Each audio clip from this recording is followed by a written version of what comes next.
La naissance des Pandavas. Après la naissance des trois enfants, Dhritarashtra, Pandu et Vidura, la terre prospéra. Les récoltes étaient abondantes et les arbres débordaient de fruits et de fleurs. Les saisons allaient et venaient d'une façon ordonnée, et la pluie tombait à profusion sur la terre de Bharatavarsha. Les gens devenaient braves, instruits et honnêtes, et influencés par Maharaj Bhishma, ils accomplissaient des sacrifices dans le but de plaire au Seigneur Vishnu.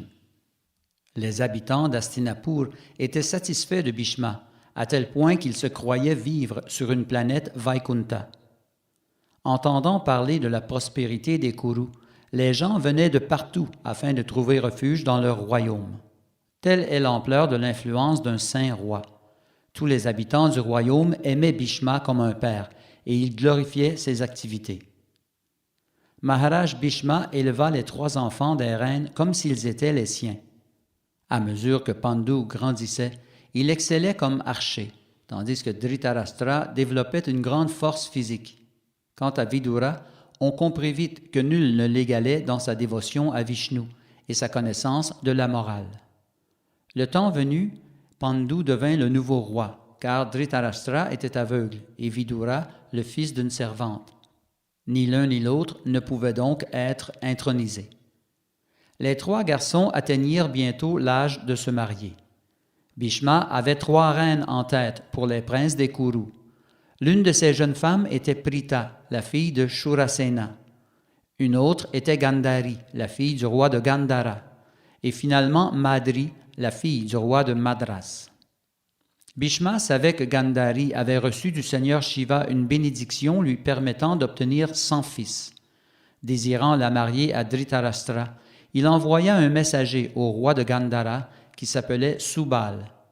Au début, Subal hésitait à donner sa fille à un aveugle, mais il savait que les Kurus n'étaient pas une famille ordinaire, et c'est pourquoi il accepta enfin que Gandhari épouse Dhritarashtra.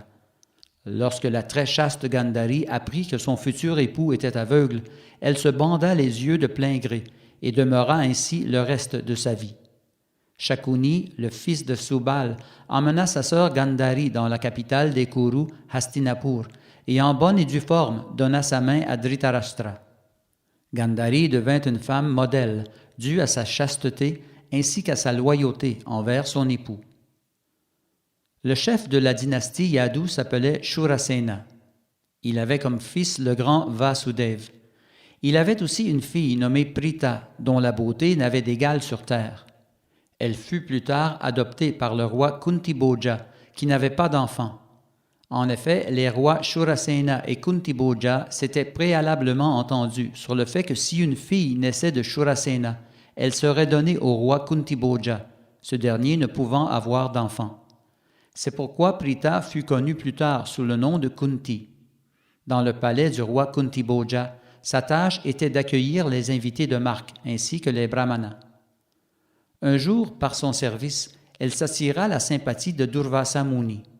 Le sage lui donna la bénédiction de pouvoir appeler le déva de son choix, qui pourrait l'aider à donner naissance à des enfants du plus haut calibre. Or, Kunti, encore vierge, appela un jour auprès d'elle, par curiosité, le déva du soleil, Vivasvan. Après qu'elle eut prononcé le mantra, il apparut aussitôt sur les lieux et lui dit « Ô femme aux yeux pareils au lotus, me voici à tes côtés. Je te prie de me dire ce que je peux faire pour toi. » Surprise, Kunti dit au déva du soleil « Je ne faisais que vérifier l'authenticité du mantra que m'a donné Durvasa Muni. Pardonne-moi cette offense. » Vivasvan répondit « Tu m'as appelé au moyen de ce mantra. Je ne peux m'en retourner bredouille. Tu me donneras un enfant, mais ta virginité sera préservée. » Après avoir succombé au désir de Vivasvan, Kunti donna naissance à un enfant dont les caractéristiques ressemblaient en tout point à celles du déva du soleil. Par sa puissance surnaturelle, Vivasvan fit en sorte que l'enfant naisse de l'oreille de Kunti, préservant ainsi sa virginité. On appela l'enfant Karna, celui qui est né dans une oreille. À sa naissance, l'enfant portait tout naturellement une armure dorée, ainsi que des boucles d'oreilles scintillantes. Puis le déva du soleil retourna dans son royaume céleste. Perplexe, Kunti enveloppa l'enfant, le mit dans un panier et le laissa flotter sur les eaux du Gange. Dans une prière, elle implora Vivasvan de protéger l'enfant. Pendant qu'il flottait sur le Gange, l'enfant fut ramassé par un célèbre conducteur de chars du nom de Adirat, époux de Radha. C'est par crainte de la réaction de ses parents que Kunti avait abandonné son enfant. Lorsque la princesse Kunti fut en âge de se marier, son père, Kuntiboja, invita dans son palais les rois et les princes de tous les pays avoisinants. Elle devait choisir elle-même son époux au cours d'une cérémonie appelée le Svayamvara. Kunti était grandement intelligente et dès qu'elle entra dans la salle d'assemblée, elle aperçut Pandu, fier comme un lion et fort comme nul autre. Il semblait la lune entourée d'étoiles.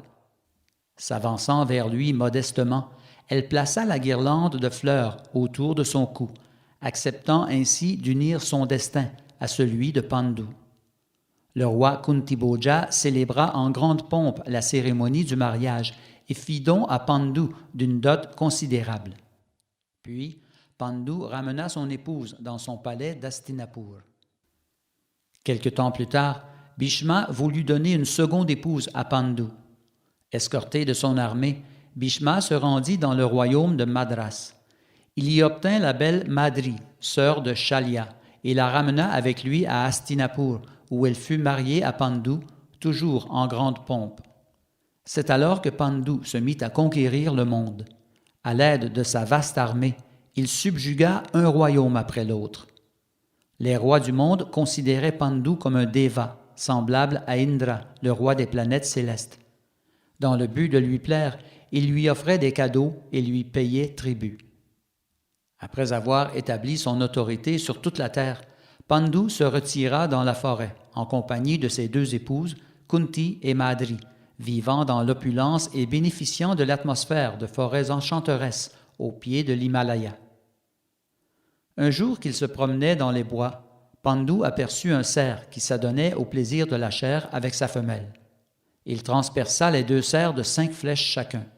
Le mâle était en réalité un sage, ayant revêtu cette forme afin de se divertir avec sa compagne. Transpercé par les flèches de Pandu, le cerf tomba au sol, gémissant tel un être humain. Il adressa la parole à Pandu. « Ô roi, même le plus bas d'entre les hommes n'agira pas comme tu l'as fait.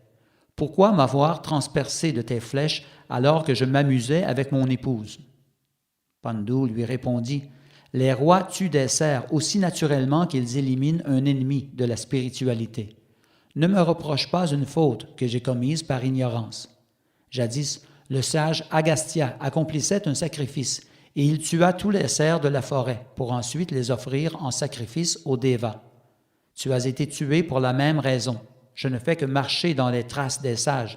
Qu'as-tu à me reprocher? » Le cerf dit alors à Pandu, « Ô roi, je ne te blâme pas d'avoir tué un cerf ou encore de m'avoir blessé. Mais au lieu d'agir avec tant de cruauté, tu aurais pu attendre que soit terminée notre union. Je suis un sage du nom de Kindama, et je m'adonnais au plaisir de la chair avec ma femelle, car dans la société humaine, ces plaisirs sont restreints. Tu m'as tué sans savoir que j'étais un brahmana. Tu ne seras donc pas tenu coupable d'avoir tué un brahmana. Cependant, tu m'as enlevé la vie pendant ma relation sexuelle, et c'est pourquoi tu devras subir le même sort. Dès que tu voudras t'unir à ton épouse, la mort te frappera. Tu m'as rendu malheureux pendant que j'étais heureux, et le malheur s'abattra sur toi pendant que tu goûtes au bonheur. » Après avoir prononcé ces paroles, le sage quitta son corps et atteignit les régions célestes, dues à la force de son ascèse. Après la mort du cerf, Pandu et ses épouses se retrouvèrent dans une situation des plus confuses et frustrantes. Pandu s'exclama, « La passion emporte même l'être issu d'une noble famille. Bien que je sois le fils de Vyasadeva, je me suis frivolement adonné à la chasse aux cerfs dans la forêt. Comment ai-je pu être aussi stupide? J'emprunterai maintenant la voie du salut. L'obstacle majeur se dressant sur cette voie est le désir de procréer et de jouir du bonheur qui s'y rattache. Je vivrai en ermite et accomplirai de sévères austérités afin de maîtriser mes passions. J'abandonnerai mon royaume et me raserai la tête, et je mangerai seulement ce que les arbres ont à m'offrir. Je ne critiquerai plus personne, mais deviendrai plutôt l'ami de tous les êtres vivants. » Le roi demanda alors à tous ses serviteurs de retourner à Hastinapur et d'informer les citoyens de ce qui venait de se passer. La terrible nouvelle attrista les aînés du palais, mais surtout Dhritarashtra, son frère. Pendant qu'il vivait dans la forêt, Pandu renonça complètement au plaisir des sens et vécut comme un sage, bien que de sang royal. Les grands rishis de la forêt le traitaient comme leur frère ou leur fils. Pandu comprenait toutefois que nul ne peut atteindre les régions célestes sans engendrer de fils. De plus, il se savait endetté envers ses ancêtres, et la seule façon de leur témoigner sa reconnaissance était d'avoir des enfants aptes à accomplir des sacrifices à Vishnu. Lorsque pour les sages de la forêt venait le temps de visiter les planètes édéniques, Pandu ne pouvait les y accompagner. C'est alors qu'il demanda à son épouse Kunti de mettre au monde des enfants, afin d'assurer la continuité de la dynastie Kuru. Pandu dit à Kunti, « Je suis né de la semence de Vyasadeva. J'aimerais qu'un sage t'imprègne, lui aussi, de sa semence, afin que je puisse plaire à mes ancêtres en ayant des enfants. » Kunti, qui toujours accédait aux requêtes de son époux, lui adressa alors ces paroles. « Quand j'étais jeune fille, j'accueillais les invités de mon père avec la plus grande gentillesse. Un jour, un brahmana du nom de Durvasa Muni vint au palais. Le brahmana fut satisfait de mon accueil et voulut faire preuve de bienveillance envers moi. Il me donna un mantra grâce auquel je pourrais solliciter la présence du déva de mon choix et qui s'unirait à moi dans le but d'avoir un enfant. Ô Pandu, dis-moi quel déva dois-je appeler auprès de moi. » Après avoir écouté les paroles de son épouse, Pandu, le cœur joyeux, lui répondit « Ô Kunti, toi la très fortunée, appelle le déva de la justice, Yamaraj. Il est pieux et dévoué à Vishnu. En vérité, on le compte parmi les Mahajans. Il ne pourrait souiller notre dynastie. » Kunti fut d'accord avec Pandu, et après avoir répété l'incantation que lui avait donnée Durvasa Muni, elle se prépara à la venue de Yamaraj. Assistée du déva, elle donna naissance à un enfant aux qualités aussi nombreuses que celles de Yamaraj lui-même.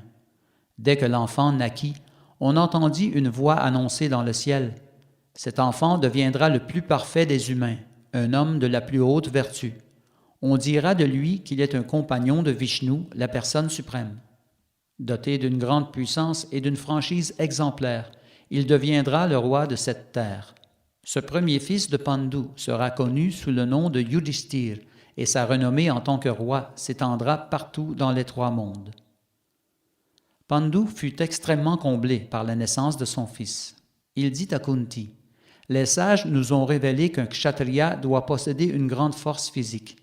C'est pourquoi tu dois appeler auprès de toi Vayu, le déva de l'air. » Kunti appela ce dernier qui apparut sur le champ et lui dit, « Ô Kunti, dans quel but m'as-tu appelé? » Kunti lui répondit, tout en souriant avec modestie, « Ô meilleur parmi les êtres célestes, donne-moi un fils doté d'une grande force, capable d'affronter les hommes de ce monde. » Vayu lui donna alors un fils qui excellait par sa puissance. Dès que l'enfant naquit, une voix céleste annonça, « Cet enfant s'appellera Bhima et par sa force vaincra tous ses adversaires. » Le même jour naquit Duryodhana. Quelques jours seulement après la naissance de Bhima, Kunti, sa mère, le tenait sur ses genoux. L'enfant dormait. Soudain, un lion se mit à rugir et Kunti, apeurée, se leva brusquement, inconsciente de la présence de son enfant sur elle. L'enfant tomba sur une pierre et celle-ci se transforma en poudre. L'enfant n'avait pas la moindre blessure, mais Kunti était stupéfaite de constater la force de Bhima, son propre enfant. Après la naissance de Bhima, Pandu voulut d'autres fils. Il suggéra à Kunti de pratiquer de sévères austérités pendant 1 année, et lui-même se tint debout sur une jambe, du matin au soir, espérant ainsi attirer sur lui l'attention du roi des planètes célestes, Indra. Indra fut éventuellement satisfait de Pandu. Il lui apparut et parla ainsi. « Ô roi, je te donnerai un enfant dont la renommée s'étendra dans les trois mondes. Il détruira les impies et réjouira le cœur des hommes de bonne volonté. Il sera par surcroît un grand dévot de Vishnu. Pandu demanda alors à Kunti d'appeler le Deva Indra afin de donner naissance à un troisième enfant. Sur le conseil de son époux, Kunti appela Indra, qui lui donna un enfant qui deviendrait un jour l'ami intime de Krishna, Dieu, la personne suprême. À la naissance de l'enfant, une voix se fit entendre dans le ciel. On connaîtra cet enfant sous le nom d'Arjuna. Sa prouesse égalera celle de Shiva. Invincible au combat, il incarnera la fierté des Kurus. Après avoir obtenu plusieurs armes célestes, il rapatriera les richesses de votre famille. Dès qu'eurent été prononcées ces paroles prophétiques, on entendit un roulement de tambour, pendant que Devas et sages faisaient pleuvoir des fleurs sur la terre. Tellement joyeux en cette occasion, Pandu s'approcha de son épouse, dans l'intention de lui demander d'autres enfants. Cependant, avant même qu'il n'ouvre la bouche, Kunti lui dit « Les sages n'approuveront pas un quatrième enfant. Une femme qui échange des rapports intimes avec 4 hommes différents est une prostituée. Ô roi, tu connais parfaitement bien les Écritures.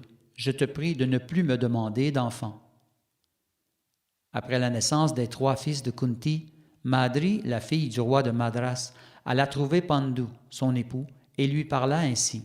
« Ô roi, si je n'arrive pas à te plaire, qu'il en soit ainsi. Je ne m'afflige pas non plus du fait que Gandhari ait eu 100 fils. Pourtant, une chose m'attriste. Kunti et moi sommes égales, mais moi, je n'ai pas d'enfant. Si Kunti pouvait m'apprendre la façon dont elle a pu donner le jour à de si beaux enfants, je m'en verrais comblé. Je t'en prie, demande-lui cette faveur en mon nom. » Pandu alla voir Kunti et lui demanda gentiment de révéler à Madri le mantra, grâce auquel elle pourrait, elle aussi, solliciter la présence d'un Deva et enfanter. Kunti acquiesça d'emblée. Elle dit à Madri, « Fixe tes pensées sur un Deva de ton choix, et il te donnera un enfant. » Madri avait en tête les jumeaux Ashvini Kumar, et en l'espace de quelques instants, ils se présentèrent devant elle. Ils lui donnèrent 2 enfants, Nakula et Sahadev, à la beauté sans pareille. Dès qu'ils naquirent, une voix céleste se fit entendre. Ces 2 enfants seront d'une grande beauté et remplis d'énergie, plus encore que les jumeaux Ashvini eux-mêmes. C'est ainsi que Pandu eut 5 fils, qui le comblèrent pleinement.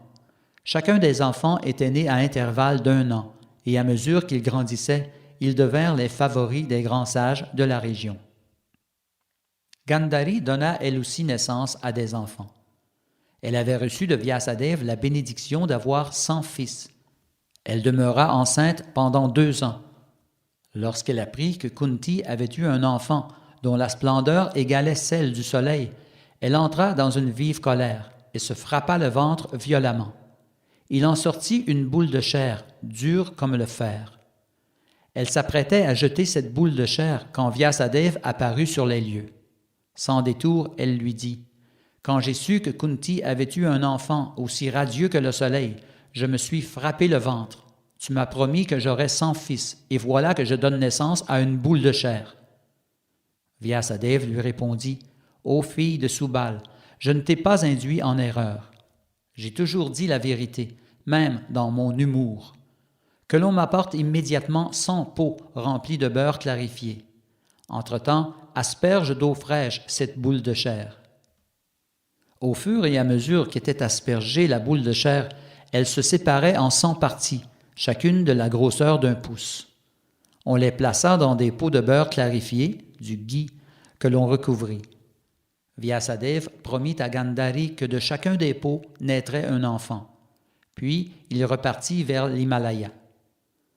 Le premier enfant à naître de ces pots fut Duryodhana. Dès le premier instant de sa naissance, il se mit à braire comme un âne, et les vautours, les chacals et les corbeaux se mirent eux aussi à produire le son qui leur est propre. Des vents violents se levèrent, pendant qu'un peu partout des feux s'allumaient. Duryodhana vit le jour en même temps que Bhima.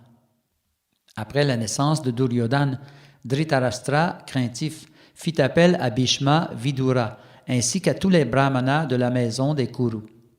Il leur parla ainsi. Yudhishthir est l'aîné des princes, et c'est lui qui deviendra le prochain roi. Sa naissance lui a valu le royaume. Qu'adviendra-t-il de mon premier fils? Sera-t-il roi? Aussitôt prononcé ces paroles, des ânes, des corbeaux et des chacals hurlèrent de terreur. Vidura dit alors au roi, son frère, « Ô Dhritarashtra, des signes de mauvais augure entourent la naissance de cet enfant. Il est évident qu'il sera la cause de l'anéantissement de notre dynastie. Si tu l'abandonnes maintenant, ta prospérité est assurée. Sinon, la famille s'éteindra. Tu as 99 autres fils. Débarrasse-toi de celui-ci, cela pour le plus grand bien de l'humanité. » Après que Vidura eut ainsi parlé, les brahmanas approuvèrent ces paroles. Dhritarashtra, de son côté, n'arrivait pas à se défaire de l'enfant. En un mois, les 100 pots de beurre clarifié avaient produit un enfant chacun.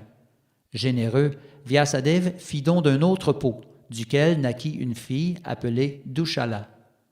Il y avait aussi au palais une femme Vaishya, qui servait Dhritarashtra avec grande sincérité. Elle donna au roi un enfant nommé Yuyutsu, doté d'une grande intelligence. Dhritarashtra donc eut 101 fils et une fille. Tous devinrent des héros. Un jour, après la naissance de ses 5 fils, Pandu se promenait dans la forêt en compagnie de son épouse Madri. C'était le printemps. Le vent transportait le parfum des fleurs, les oiseaux chantaient et les abeilles bourdonnaient. Inspiré par l'atmosphère qui s'en dégageait, le roi Pandu sentit monter en lui un attrait irrésistible pour son épouse. Oubliant la malédiction jadis prononcée contre lui, il étreignit sa femme de force. Madri tenta de résister aux avances de son époux, mais cela s'avéra inutile. Sous le coup de la passion et du destin, le roi mit un terme à sa vie en tentant de s'unir à son épouse. Madri pleurait en étreignant le cadavre de son époux. Elle appela Kunti à haute voix. Kunti l'entendit et arriva sur les lieux. En voyant le cadavre de Pandu, Kunti s'affaissa et se mit à pleurer. Dans sa tristesse, elle blâmait Madri pour ne pas s'être refusée au roi. Madri lui raconta ce qui était arrivé et comment elle avait tenté de se soustraire aux avances de Pandu. Kunti lui dit alors « Je suis l'aînée de ses épouses, je dois donc me plier au rite Sati. De ton côté, occupe-toi des enfants et vois à leur éducation. » Madri répondit à Kunti « C'est moi qui dois accompagner notre époux dans les flammes. Je suis celle qu'il désirait avant de mourir. Son désir n'a pas été comblé et il est monté aux régions célestes. Je vais donc l'accompagner jusqu'à la demeure de Yamaraj afin que son désir soit exaucé. Si je continue à vivre, je n'aurai pas la force d'élever tes enfants au même titre que les miens. Mais toi, ô Kunti, tu seras capable d'élever mes enfants comme s'ils étaient les tiens. Par conséquent, que mon corps soit brûlé avec celui de Pandu. » Kunti, à contre-cœur, accepta la proposition de Madri. Baignées de larmes, les 2 femmes préparèrent le bûcher et y déposèrent le corps de Pandu. Madri entra dans les flammes et atteignit la même destination que son époux.